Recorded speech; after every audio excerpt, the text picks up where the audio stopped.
আরে ভাই আমি কথাটা শোনেন, উনি কি বলছে বিকালে কি বলছে ওই কথা বলছে তো আমি তো তার কাছে পুলিশ আসো তো আমি বলি আনারস পার্কার যারা এখানে লোকজন তারা বলছে যে ভোট শেষ হোক তারপর তোদের দেখবো, একটা মানুষ ভয় আর বেরোচ্ছে না। আমরা আমি পাচ্ছি না তো আমার এখানে ভয় কাটতেছে।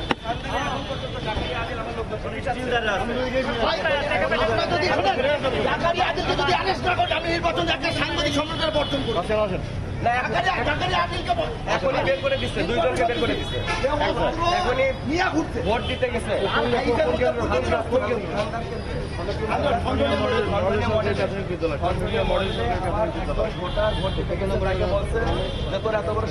আমার কিন্তু এজেন্ট ঢুকাস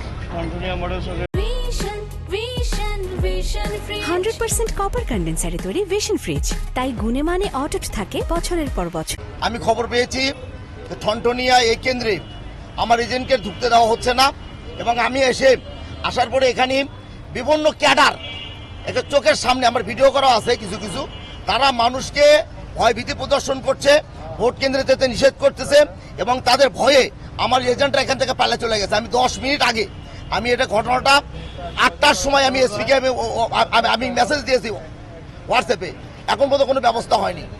এখানে এজেন্টরা থাকতে পারেনি, তাদেরকে এখান থেকে ভয় ভীতি দেখা হচ্ছে, তারা এখান থেকে চলে গেছে। তো এরকম হলে তো আসলে সুষ্ঠু নির্বাচন হতে পারে না। আমি আগের থেকেই বলে আসছি যে বগুড়ার সকল খুনি, বগুড়ার মাদক ব্যবসায়ী, অস্ত্র ব্যবসায়ী, একজন সরকারি কর্মকর্তাকে ছুরিকাঘাতকারী সন্ত্রাসীরা নির্বাচনের মাঠে যদি থাকে সেই নির্বাচন সুষ্ঠু হতে পারে না, এটাকে সুষ্ঠু নির্বাচন বলে না। আনারস মার্কার সব যুবলীগের, আমাদের যুবলীগের ক্যাডার, আমাদের ভোটটা আসলে তো হচ্ছে আওয়ামী লীগের মধ্যে, যে আমাদের যুবলীগ, এদের বগুড়ার ইতিহাস, এই যুবলীগের এই ক্যাডারের ইতিহাস আর শেষ হলো না। আমরা লজ্জিত, আমরা বগুড়াবাসীর কাছে ক্ষমা চাচ্ছি, এই যুবলীগের জন্য আমরা বগুড়াবাসীর কাছে ক্ষমা চাচ্ছি। এরা বগুড়ার কলঙ্ক, এরা বগুড়ার মানুষকে ভালো স্বাভাবিক জীবনযাপন করতে দেয় না, তার আজকে প্রমাণ হচ্ছে এইটা। এইটা থনটনিয়া নুরুল আলম ফাজিল মাদ্রাসা পিটিটিআই ছিল, বের করে দিয়েছিল, পরবর্তীতে আমার এক আত্মীয় গিয়ে সেটা সমাধান করেছে, সেখানে মানে এখন এজেন্ট আছে। এরকম অনেক কেন্দ্রেই কিন্তু আসলে পিটিআই মোড় আছে, এটা অনেক কেন্দ্রেই। জেলা স্কুলে তো একই অবস্থা, ভয় দেখাচ্ছে, লোকজন চলে গেছে, এটা ভয়ের তো অবস্থা। আমি গতকাল রিটার্নিং অফিসার সহ জেলা প্রশাসক, পুলিশ সুপার নাম ধরে ধরে যে কারা এগুলো করতে পারে তাদের নাম ধরে ধরে বগুড়ার সকল খুনি চক্র তো ভাই এই ভোটের নামছে, আপনারা সবাই তো সাক্ষী। বগুড়ার যত সন্ত্রাসী, অস্ত্র মামলার আসামি, অস্ত্রবাজ, ভূমিদস্যু সবাই ভোটের নামছে একটা পক্ষে।